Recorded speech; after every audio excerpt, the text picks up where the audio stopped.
B J پی کے زیر حکومت ریاستوں میں بنگلہ بولنے والوں کی مبینہ ہراسانی کے خلاف آواز بلند کی جائے۔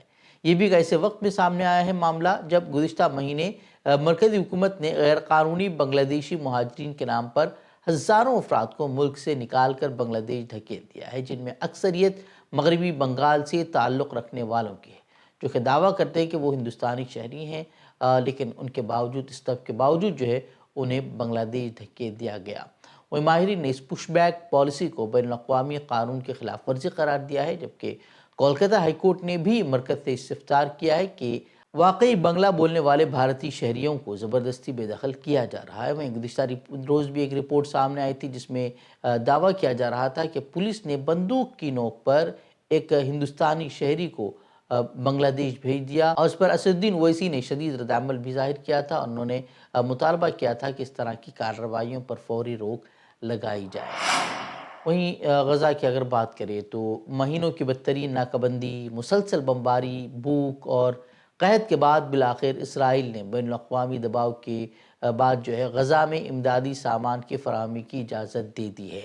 مصر سے درجنوں امدادی ٹرک رفح بارڈر کے راستے جنوبی غزہ روانہ ہو چکے ہیں، جبکہ اسرائیلی فوج نے اقوام متحدہ کے قافلوں کے لیے خصوصی راہداری کی بات کی ہے، مگر یہ رعایت اس وقت سامنے آئی ہے جب غزہ کے 22 لاکھ افراد شدید بھوک کا شکار ہو چکے ہیں۔ ہر پانچواں بچہ شدید غذائی قلت سے نبرد آزما ہے، اور 5 لاکھ سے زائد افراد قحط کی لپیٹ میں ہیں۔ اور غزہ سے جو تصاویر سامنے آ رہی ہیں وہ انتہائی افسوسناک ہے کہ کس طریقے سے چھوٹے چھوٹے معصوم بچے بھوک کی وجہ سے مر رہے ہیں، اور ان کے جو جسم ہے وہ صرف ہڈی کا ڈھانچہ بنے ہوئے ہیں، اور جو صورتحال ہے وہ انتہائی تشویشناک ہے۔ بچے جو ہے بھوک سے مر رہے ہیں، بڑے بوڑھے بھوک کی وجہ سے مر رہے ہیں، اور اس طرح کی صورتحال جو ہے وہاں لگاتار بنی ہوئی ہے۔ ورلڈ فوڈ پروگرام نے بھی خبردار کیا ہے کہ غزہ کی 1/3 آبادی کئی دنوں سے بھوکی ہے۔ عالمی ادارہ صحت WHO نے غزہ کو دنیا کا سب سے زیادہ غذائی قلت سے متاثرہ علاقہ قرار دیا ہے۔ یہ حالات جو ہے وہ اس وقت ہیں جب اقوام متحدہ، ریڈ کراس اور دیگر ادارے بارہا انسانی عالمیہ کا الرٹ دے چکے ہیں، مگر عالمی طاقتوں نے صرف رسمی بیانات اور وقتی امداد کے اعلانات تک ہی خود کو محدود رکھا ہوا ہے۔ وہیں اسرائیلی بربریت کے خلاف اسرائیل ہی سے اب جو ہے آوازیں اٹھنے لگی ہیں۔ وہیں دلچسپ بات یہ ہے کہ اسرائیلی ماہرین تعلیم خود اپنی ہی حکومت کے خلاف اب جو ہے وہ احتجاج کی صدا بلند کر رہے ہیں۔ وہ لگاتار مطالبہ کر رہے ہیں کہ فوری طور پر شہریوں پر فائرنگ بند کی جائے، خوراک، پانی اور طبی امداد کی غیر مشروط بحالی ہو، اور حکومت جنگی جنون سے باز آ جائے۔ وہیں اب کیتھولک عیسائیوں کے جو روحانی پیشوا ہیں اب جو نئے بنے ہیں پوپ لیو، انہوں نے بھی غزہ میں بھوک سے ہونے والی اموات اور اسرائیلی جارحیت پر شدید تشویش کا اظہار کرتے ہوئے عالمی برادری کو متنبہ کیا ہے۔ انہوں نے ایک عوامی اجتماع سے خطاب کیا، اس میں انہوں نے کہا کہ میں جنگ بندی، یرغمالیوں کی رہائی اور انسانی حقوق کے احترام کی اپیل کرتا ہوں۔ وہیں اسی طرح برطانوی وزیر خارجہ ڈیوڈ لیمی نے اسرائیل کی جانب سے روزانہ جو اب 10 گھنٹے کی عسکری رخصت دی ہے اس کو انہوں نے ناکافی قرار دیا ہے۔ انہوں نے زور دے کر کہا ہے کہ یہ قدم بہت دیر سے اٹھایا گیا ہے، اور مکمل جنگ بندی ہی واحد راستہ ہے جس سے کہ امداد کی بلا رکاوٹ رسائی اور یرغمالیوں کی رہائی کو ممکن بنایا جا سکتا ہے۔ اور دوسری جانب امریکی منافقت بھی جو ہے وہ کھل کر سامنے آ چکی ہے۔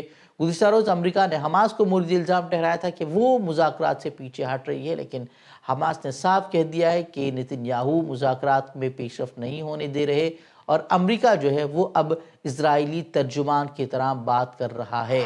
اسی درمیان جو ہے امریکی صدر ڈونلڈ ٹرمپ کا ایک اور تازہ بیان جو ہے وہ سامنے آیا ہے۔ انہوں نے کہا کہ اب اسرائیل ہی غزہ کے بارے میں فیصلہ کرے گا۔ ٹرمپ کا یہ بیان عالمی ضمیر کے لیے لمحہ فکریہ بن چکا ہے۔ یہ وہی امریکہ ہے جو دنیا بھر میں جمہوریت، انسانی ہمدردی، اقلیتوں کے حقوق کا پرچم بردار بنتا ہے، لیکن فلسطین کے معاملے میں ظلم کی وہ خاموش پشت پناہی کر رہا ہے۔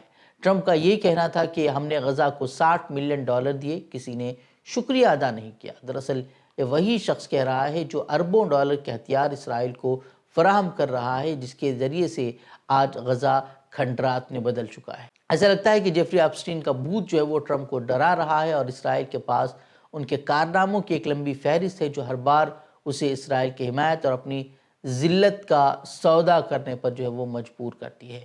یہ سب کچھ ہونے کے بعد بھی مسلم دنیا کی خاموشی وہ انتہائی شرمناک ہے۔ کچھ ممالک محض بیانات تک محدود ہیں، تاہم ایران اور افغانستان نے OIC کا ہنگامی اجلاس بلانے کا مطالبہ کیا ہے، جو کہ امید کی ایک کرن کے طور پر دیکھا جا رہا ہے، لیکن دیکھنا یہ اہم ہوگا کہ کیا ماضی کی طرح اس مرتبہ بھی وہی مذمتی قرارداد پر جو ہے یہ اجلاس اس کا بھی جو ہے اختتام ہوتا ہے، یا پھر کوئی ٹھوس قدم اٹھانے کی جو ہے وہ ہمت یہ ممالک جٹا پاتے ہیں۔ آخر میں سب سے اہم سوال ہمیں خود سے کرنا ہے کہ کیا ہم اہل غزہ کے لیے وہ کر رہے ہیں جو کچھ ہم کر سکتے ہیں؟ کیا ہم بائیکاٹ مہم کا حصہ بنے ہوئے ہیں؟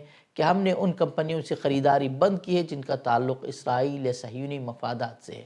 کہ ہم روزانہ غزہ کے لیے دعا کے لیے ایک لمحہ بھی نکال پا رہے ہیں؟